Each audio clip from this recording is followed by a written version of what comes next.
Well, thank you all for being here. I'm Will Ketchum with North Star. And you know, we hate being labeled consultants, because consultants, it almost has a bad connotation. They just come into town, parachute in, and then they disappear, and then we get a report. And I'm here to tell you this is going to be a different kind of process. And that's the kind of week we had in your community. It was amazing. It was a warm welcome, and we covered a lot of ground. We shook a lot of hands, listened to a lot of people, saw a lot of things. It's an amazing community. And we're excited to be here and excited for the several months ahead. And we're just getting started. And you are the sponsors and partners of this initiative. And we just wanted to spend some time with you today, kicking off and talking about what you can do to help create an embrace for this initiative. Because there's a lot of layers to it. And the first layer is not, make them love the brand. It's make them love the idea of branding. And so we have some work to do in the community. I think in general we've heard nothing but support, but as you're out in your community talking to your boards or your staff, people that your patrons, anyone that might come to your attraction like the garden or the arts center, we need to help them understand why we're doing this and why we need to do that. So I wanted to spend some time on that today. Just a bit about our firm. We are specialists in community branding. We've been at it since 2000, and we've worked with more than 200 communities around the country. And at the end of the day, yes, we build brands, and we help communities put their best foot forward. We help communities compete in a competitive world. But really what we try to do at the end of the day is just bottle up passion that we find in these communities and express it in that community's unique way and let them be their best selves to the world. And it's something we enjoy greatly, and it's a real honor to be here in Fayetteville and Cumberland County. I want to do a few things today. First, I'll just share some observations from our visit this week. Nothing too conclusive, but you might want to hear some of the things we've heard about. I'm sure they'll resonate with you. Others, there may be a few ahas for you. I have a feeling you've heard these things before. And then we'd like to spend time on a brief presentation and set of tools that we're going to give to you so that you can turn around and educate your constituents. So this is not a presentation to you, it's a presentation for you to use in the community as you go forward as one of the leaders, investors, ambassadors of this process over the next several months. And then we'll look at our website, which we'll pull up as well. There's a live website now that speaks to this process, because we want everyone in this community to feel like they have a role and a way to access what we're up to, and most importantly, a way to express their opinion about the brand and the direction of the community as it relates to its narrative, its storytelling, how we help the world understand it. Inclusiveness is critical, and so that's what we need you to be thinking about already, is how can we involve as many people as we can to help contribute to shaping the story.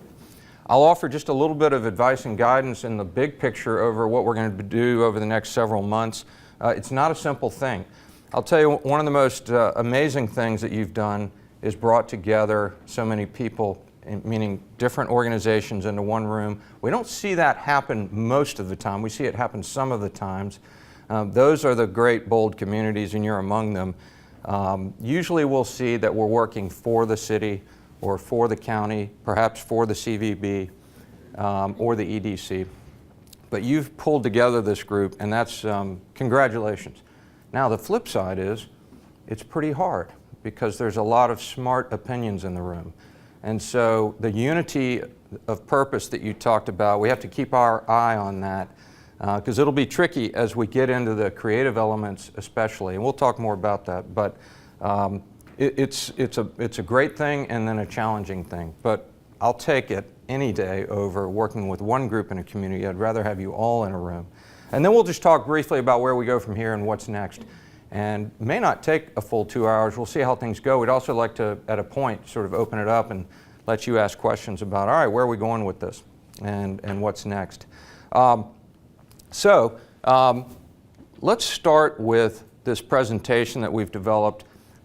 It's a tool for you, and Jimmy on staff here can make this available to you. So we're purposely unbranded here, right? Because we're starting from sort of a clean slate of brand. We don't want to suppose any kind of branding. So we chose a community asset that is shared by city and county in the Crown.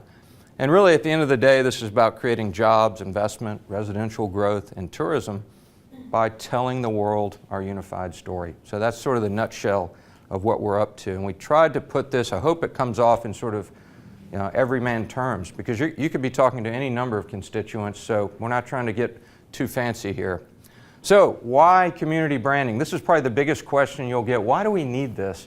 We've got a lot of problems in this community. We've got potholes, we've got income disparity, the list is long, right? Every community has them.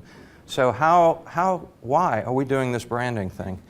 And I think what you have to help them see is it can begin to, in an indirect and longer term way, it can begin to solve a lot of problems in a community.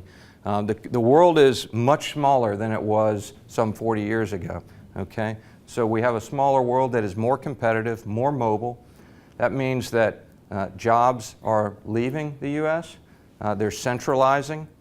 Jobs come, but they also always go away at some point, or some of them will. Our mobile consumer can travel anywhere.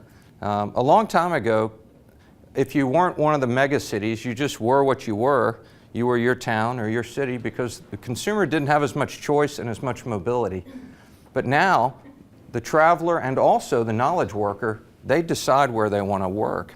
And so a city has to put its story forward and compete for its share of workers and visitors and employers in a much more small competitive world. So that's sort of the idea here in terms of the why. So it's really a never-ending race for jobs, and you're in that business, for investment, for visitors. So as I mentioned, jobs, unfortunately, some of them go away sometimes when a company merges or consolidates, and so we always have to be refilling the leaky bucket, as we call it. And jobs and investment sound boring and businesslike to some of your audiences, but really they are everything. They trigger so much. If we have employed folks with money in their pockets, they make this downtown thrive. They come to the museums more often. They come to the botanical garden and so on. I know you all know this. I'm giving you some talking points for your audiences, right? This is an interesting circle we call the virtuous circle. We always think about, and why and how does the community brand intersect this dynamic in the world right now? Well, employers need talented workers. The economic developers in the room get the calls from the businesses saying, I need 200 qualified people. Well, at the same time, talented workers, as I mentioned a moment ago, are seeking places that are desirable to them. It used to be, not so long ago, that when you got out of school and you got your job, you went wherever the job was. You got a job, you said, oh, I'm going to Topeka. Now they get out of school and they say, where do I want to live? I want to live there, and then they find the job. So that puts pressure on the community to build its quality of place, which you're doing in this community, but also its place brand, okay? So communities are working really hard to increase the quality of place, the stadium, the Civil War Museum, the affordable housing we visited yesterday. You're doing so much here in this community to make it a desirable place to live and work.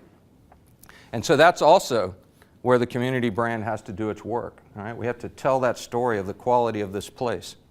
And then ultimately, quality places like Fayetteville will attract residents, jobs, investment, and visitors.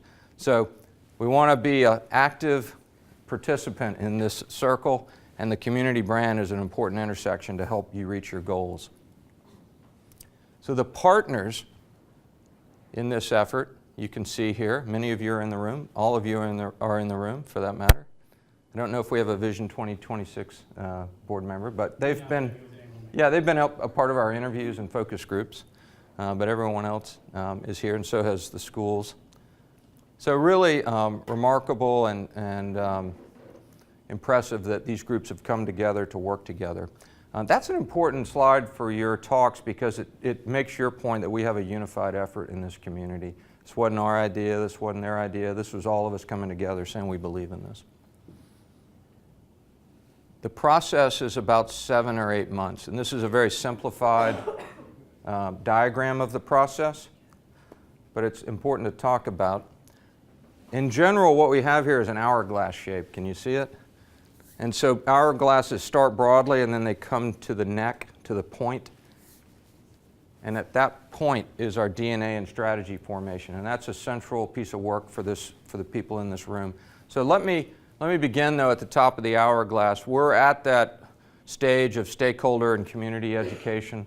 That's the work you're going to do with your constituents up there, making them aware of the why, the what, the how of the process. We're also, just so happens this week, already into the insight gathering. So we met with dozens of people individually, multiple dozens of people in focus group settings just like this, and visited every important asset and every just casual place like the general store in Haymont. So we tried to cover a lot of ground, and that's just the beginning of the process. The research now turns to surveys in the community. So we'll have a leadership survey for 300 or 400 top leaders. That would include your boards and other thought leaders and leaders in the community, but not to the exclusion of the rest of the citizens, because that survey helps us, gives us the insights to prepare the next survey, which is the community-wide survey. So we'll learn from our leaders first on some of the key talking points and issues that we might probe with the wider citizens. And that is our community-wide survey that will be going out. And we'll have some more specific dates in mid to low 20s of March. So we're going to be learning inside the community, but then we'll also be doing quantitative studies outside the community to understand. And we'll work with the committee to decide which markets we want to get perceptions from. For instance, we could tap a panel of respondents up in the Triangle or down in Charlotte or Wilmington, you name it. So we can understand how we are perceived from afar, which is important. We want to balance how we view ourselves. That's probably the most important thing. But we have to calculate and take into account perceptions that might exist from afar. And then that brings us to the neck of the hourglass, where we boil all that research down, we form our key driving insights, and then we form a simple strategic statement that essentially defines the DNA of this community. And that is where we as a committee really have to come together. That's where the unified purpose will really matter. And we'll have the ability to take your comments, of course, and feedback. We usually have a high success rate in boiling down the essence of a community in this DNA and strategy formation. And if we can find consensus there, things really begin to get pretty easy, because we're all reflecting back to that guidepost of the DNA, that this is our driving force in the community, and then things after that really fall out quite logically. And the creative process really, it frees the creative process if we're honed in on the DNA and the strategic statement for this community. That statement is in essence saying what Fayetteville and Cumberland County are the center of the universe of. So that's a pretty exciting thought. And every community is the center of something. So we're going to get to the bottom of what you're the center of in the world. And with that important phase, we begin to blow back out into more things and sort of a higher volume approach like we started. So the brand and message development. This is a task of brand architecture, meaning layers of branding, because we have a lot of organizations that want to be involved here and need to be involved. So it's not just a single identity or logo. We'll need to build a system that all the partners feel represents them well, but is cohesive with the unified larger story and DNA. So it's an act of brand architecture in this case. And then key messaging. And we're going to make sure that our DNA, our brand message, can be applied to each of your audiences and constituent bases. So it's a matrix of sorts where we take the messaging and say, all right, here's how it can be relevant for the CVB. Here's how the brand idea is relevant for the arts community. Here's how the brand idea is relevant to the chamber. So we're not going to force fit a single message for everyone. We're going to shape it to fit all of you. But it will be anchored in that DNA. And then importantly, we'll work on ways to bring the brand to life in three-dimensional ways. So failure is logo and tagline. You can get that anywhere. You've had that before. That doesn't necessarily move people. It's important. We do those. We make a living on those. But we're here to say that they're just sort of the beginning of what a brand can be. What we really want to see is adoption of the brand in the community. We want to see Dirtbag Brewery name an ale after an idea that the brand stands for. You know, that's just a small example. When a brand is embraced, that's the kind of thing that begins to happen. And we can only do that if it's authentic and people buy it. And that's the hard work. Two pieces of hard work here. The unity that you have already achieved, and then cracking the code on authentic, distinct, and ownable. The ideas have to be those three things. Not one of those three things, all three of them. So, ownable, authentic, and distinct. So that's sort of the process that we'll go through over the next several months. I'm probably giving you more than you'll give your average viewer, but I want you to have that information. So inclusiveness is the highest priority, as I mentioned. You can say these North Star people did a lot of in-depth interviews and focus groups. We'll continue to do those. We now go into long-distance calling of influencers. We're going to talk to people on the state level and others that we think can have a hand in influencing how deals or opportunities may find their way to Fayetteville and Cumberland County. I mentioned the community surveys. These are very important. And then the external quantitative research outside of the community. And also, we have a website, and that's brandingfcnc.com.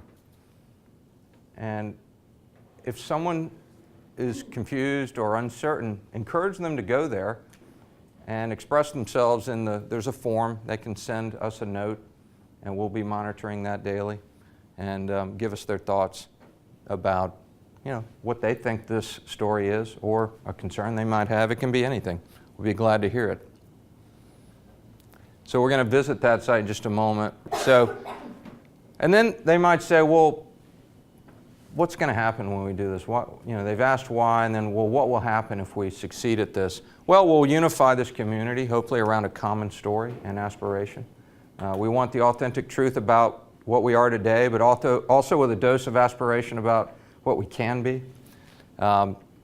We'll begin to use the brand in our marketing to employers, potential new residents, visitors. And then ultimately the world begins to understand what is authentic and distinct about Fayetteville and Cumberland County. And we are considered more often, we get more at-bats for more opportunities, and we enjoy the growth and economic impact that a thriving community like yours deserves. So that is the process. And then if they say, what might I expect? These are just a few simple examples. We have pretty exhaustive case studies. We don't want to drag you through those, but there's some other communities we've worked for, and these are just samplers. This is Columbus, Indiana. It's about an hour south of Indianapolis, just like you're about an hour south of Raleigh-Durham. Most people don't know Columbus. The founder of Cummins Engines, you know them, was a big philanthropist, and he built beautiful architecture in this community. Really breathtaking, monumental architecture. And the community didn't quite understand what to do with it, but one of the things he did was he hired a very renowned designer to create that C, and they were about to abandon it. This is an example of keeping something in a community that was already there. And the net bottom line of this story was that Columbus was a place that always surprised people. And I think there's a little bit of that here in Fayetteville. When people come here, they go, wow, I had no idea. The beauty of the architecture really surprised people. So it was unexpected and, of course, unforgettable.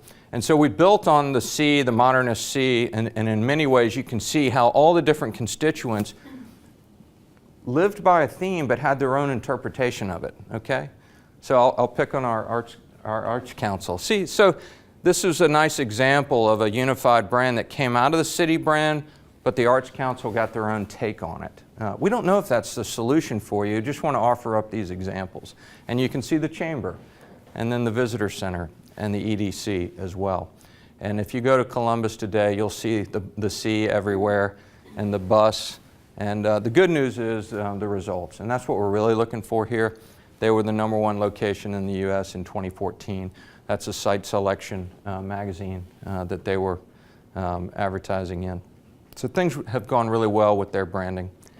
Quincy, Illinois, up in Adams County. Wanted to share that because it demonstrates how county and town or city can coordinate their branding. Again, I'm not saying that's the solution for Fayetteville and Cumberland County. But the history of these people is that they always stepped up and they were always right there to help one another. There's a longer story there, but that led to this positioning idea of right on cue.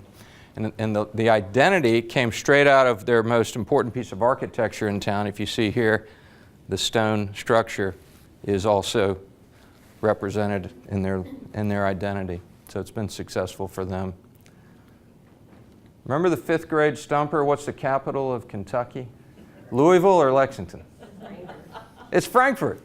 And so poor Frankfort suffered in that sort of obscurity in Kentucky.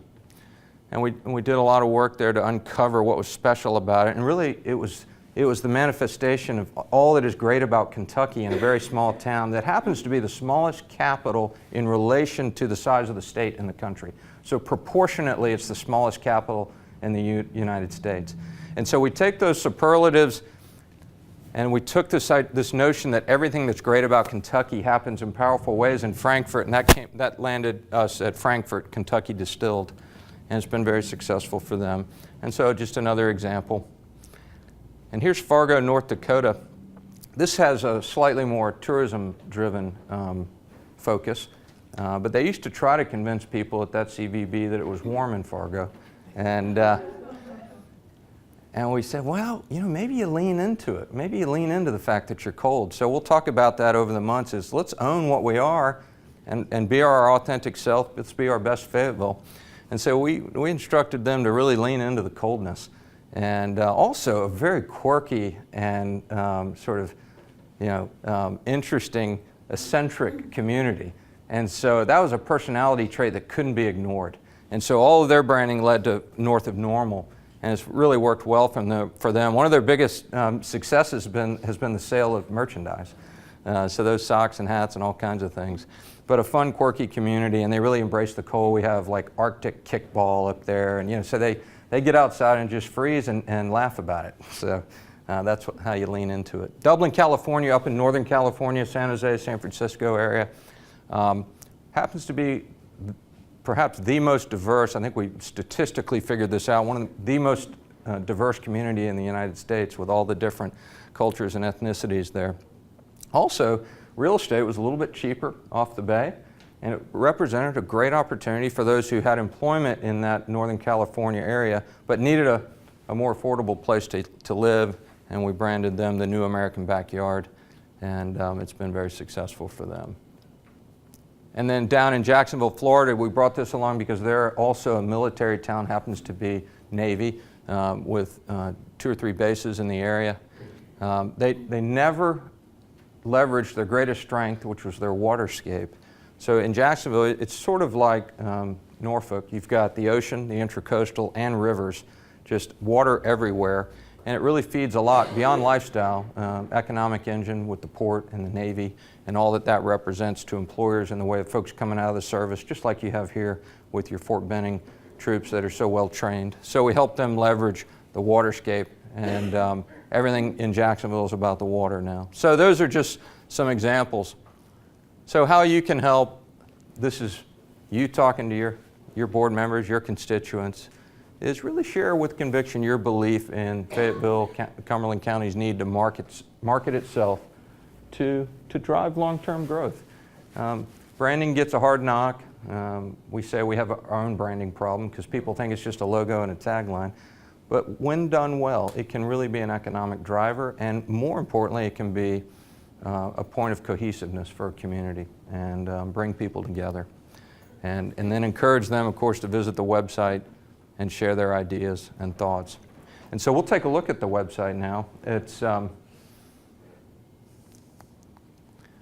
a simple site, but no one wants to read a term paper on this project. They just want to understand what we're up to. And so it's just a scrolling site. It explains the branding initiative and the 3 general phases of research, creativity, and action. There's ways we offer them action buttons to get involved. This is a quote we believe in. If you can go down, Robert, sorry, back up rather. Your brand is what they say about you when you're not around, if you think about it. And branding is what you do about it. So that's a simple way to boil down the value of branding. And then we have some FAQs that they can read. How can I be a part? And here's the folk festival. Get involved, and then here they can give us their name and offer their message. And then we also say they can sign up to be a brand ambassador, which that'll really take hold toward the end of the process. We can get their name for the community survey and then be notified of progress. So we'll have those names, we'll share them with the committee. So again, a simple site, but a way for everyone to have access. Okay. So do you feel armed and ready to talk about this branding process? Yes. Good.